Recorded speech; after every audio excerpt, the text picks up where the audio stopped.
Assalamualaikum warahmatullahi wabarakatuh. Jumpa kembali dengan Gus Win. Kali ini Gus Win akan memenuhi request dari sejumlah viewer yang ingin dijelaskan bagaimana cara menggambar kurva permintaan dan penawaran. Oke, kita langsung menuju kepada sasaran. Jadi misalnya ada fungsi permintaan seperti ini, P, fungsi harga ya, adalah 20 min 2Q dan bisa diubah menjadi begini, bisa diubah menjadi fungsi jumlah. Cara mengubahnya cukup mudah. Jadi min 2Q ini kita keluarkan, karena minus dia berubah menjadi positif ya, menjadi plus. 2Q sama dengan 20 min P. Supaya menjadi fungsi yang utuh, maka duanya harus dibuang. Caranya adalah dengan membagi setiap komponen ini, setiap bagian ini dengan angka 2. 2 dibagi 2 adalah 1, kita tulis Q saja.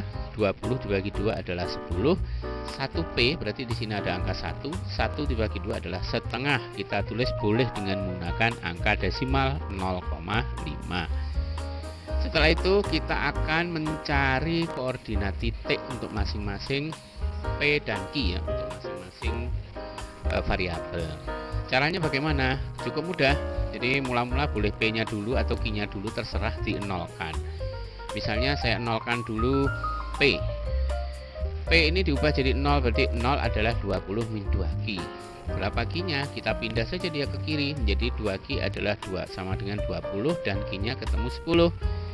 Sehingga koordinat titiknya adalah 10,0. Koordinat titik dalam fungsi permintaan atau penawaran itu adalah Q, P ya, jangan kebalik. Q, P seperti di matematika XY ya. Q, P. Ini kalau yang di-nolkan adalah P. Bagaimana kalau yang di-nolkan adalah Q-nya? Bisa caranya sama persis. Jadi Q-nya kita ganti 0 aja langsung. Kalau P-nya ini Q-nya kita ganti 0, jadinya kan begini. P adalah 20 min 2 kali 0. Berapa P? 20. Nah, koordinat titiknya menjadi 0,20.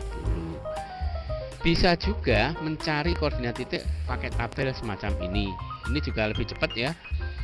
Fungsi dua-duanya kita tulis ya, bentuk harga maupun bentuk jumlah ya, fungsi price atau fungsi quantity. Pertama kita nolkan Q-nya di sini. Ya, Q-nya 0. Kalau Q-nya 0, kita pakai fungsi yang ini aja, ini dibuat menjadi 0. Jadilah 0 kali 2, berarti P-nya adalah 20. Yang kedua, kita nolkan P-nya. Kalau yang dinolkan P-nya, ini aja yang dipakai. Berarti ini kita nolkan. Maka Q-nya menjadi 10 langsung, ya kan? Andai saja kita tambah di sini 2 kolom ya, kita tambah 2 kolom dan P-nya kita beri angka 10.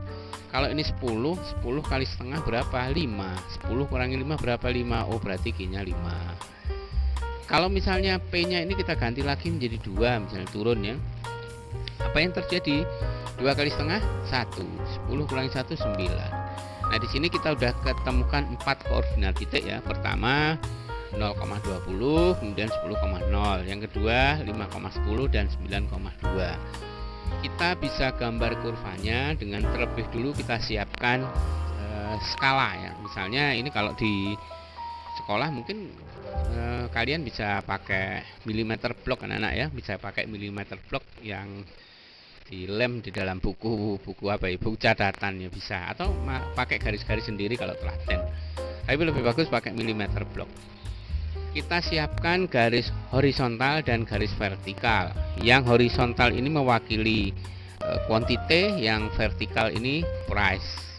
Kita tuliskan koordinat titik mula-mula 0,20, berarti 0,20, 20-nya di sini. Yang kedua adalah 10,0, berarti 10-nya di sini ya, 0-nya di sini. Kedua titik ini kita hubungkan dengan garis lurus, jadilah ini kurva permintaan. Sudah selesai. Nah, sekarang contoh yang berikutnya kita mengandai-andai tadi ya, memisalkan harganya itu turun dari 20 menjadi 10. Ketika harga turun dari 20 menjadi 10, apa yang terjadi? Hukum permintaan mengatakan ketika harga barang turun, maka yang diminta akan naik. Kita buktikan ya.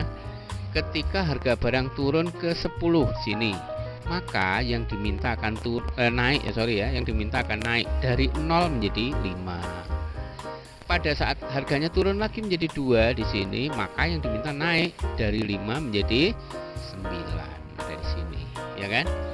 Kalau kita perhatikan di sini proses perubahan harga sama sekali tidak mempengaruhi posisi kurva. Artinya kurva ini tidak bergerak ke kiri maupun ke kanan. Yang terjadi hanyalah perpindahan titik di sepanjang kurva. Jadi kalau harga naik yang diminta turun, kalau harga turun yang diminta naik. Jadi kurvanya tidak kemana-mana, tetap di tempat. Jadi ingat-ingat ya, perubahan harga barang itu sendiri tidak akan menggeser kurva, tidak akan bergeser ke kiri maupun ke kanan. Kita lanjutkan ke penawaran. Andai saja ada fungsi semacam ini, kita langsung pakai tabel saja ya. Pada saat Q-nya 0, Q-nya ini kita nolkan, maka P-nya ketemu 10. Kalau misalnya P-nya yang kita nolkan, P-nya kita nolkan, maka ketemu di sini Q-nya adalah min 5. Lebih cepat ya pakai tabel, karena ada dua fungsi sekaligus yang kita pasang. Terus kita ambil contoh lagi, misalnya P-nya 20, ini kita isi 20. 20 kali setengah berapa? 10. 10 dikurangi 5 berapa? 5. Berarti di sini ada 5. Terus kita naikkan lagi, misalnya P-nya 30. 30 kali setengah berapa? 15. 15 kurangi 5 10. Maka kita ketemukan beberapa pasang koordinat titik ini, dan kita bisa menggambarnya seperti di kasus permintaan tadi ya, dengan cara apa? Menyiapkan koordinat atau milimeter blok ya. Kita bisa siapkan milimeter blok. Nah, sebelum kita gambar kurva, bagi yang baru menemukan channel ini, silahkan bantu untuk subscribe. Dicek kembali apakah tulisan subscribe-nya sudah menjadi warna seperti ini. Kemudian bantu like, kasih komentar, dan di-share ke banyak orang agar channel ini terus berkembang. Baik, kita lanjutkan. Sekarang siapkan garis horizontal dan vertikal, dan koordinat titik kita mulai tulis dari 0,10 ya. Gini kita tulis dulu price quantity 0 kemudian koordinat titiknya 0,10 di sini ya. 0,10, kemudian min 5,0 sini, min 5,0. Dua titik ini kita hubungkan, jadilah kurva penawaran. Kurva penawaran miring ke kanan ya, kalau permintaan tadi ke kiri. Miring ke kanan ini karena mempunyai slope yang positif ya, slope-nya positif. Menggambarkan hubungan P dan Q, hubungan harga dengan kuantiti berbanding lurus. Jadi kalau harganya naik, yang ditawarkan juga naik. Kalau harganya turun, yang ditawarkan turun. Berbeda dengan permintaan tadi yang berbanding terbalik antara price dan quantity.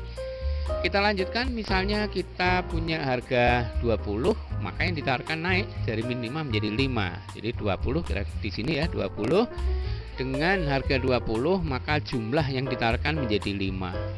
Kalau misalnya harganya menjadi 30, dari 30, maka yang ditawarkan menjadi naik menjadi 10. Sama dengan kasus permintaan, tidak ada di sini pergeseran kurva. Tidak ada ya, kurvanya tidak bergeser ke kiri maupun ke kanan. Karena yang berubah adalah harga barang itu sendiri. Yang terjadi adalah perpindahan titik dari satu titik ke titik yang lain di sepanjang kurva. Jadi hanya ada perpindahan titik sepanjang kurva penawaran, karena yang berubah adalah harga barang itu sendiri. Terus yang mampu menggeser kurva apa? Tunggu video yang akan datang.